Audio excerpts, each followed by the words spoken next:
Всем привет!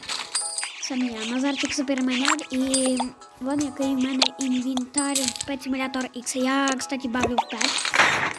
Я тільки фармлюся, я тільки і Петів фармлю. І все таке. Так, мені спочатку було із яких сильверстагів і двох радужних, я одного попав вот сюди, вот у мене ось такий тупий інвентар. Вот, 21 хорус. Сильверстаг.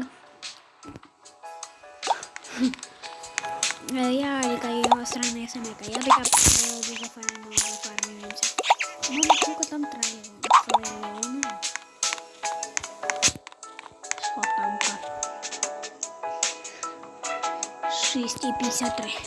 Нормально. 6,53. Драгон. Ну, почти він догнав. Добре, що я вбивав.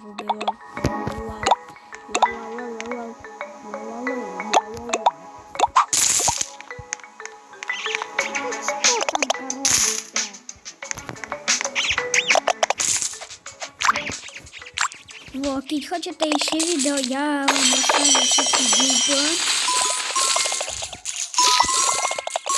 Ой, какие дюпа. Я дюпал так, либо способы фармить вон тут и новые коины.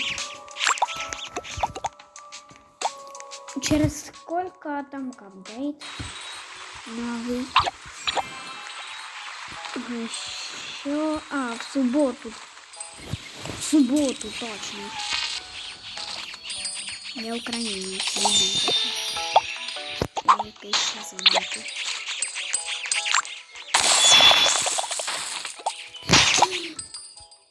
Я просрав тут. Я просрав фьюз. Ой. Я просрав фьюз компенсатор. Його тут є.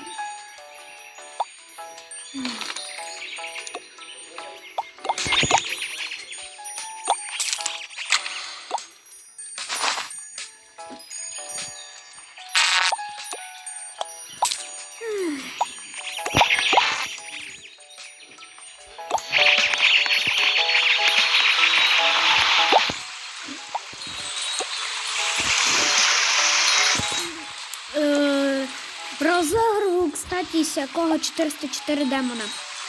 Розігрував його. Ну і ще два победителя гамни виграти за сильверстагів за 277. Двох сильверстагів, 3 петів розігрував. Підписуйтеся, я ще у тіктокові буду розігрувати.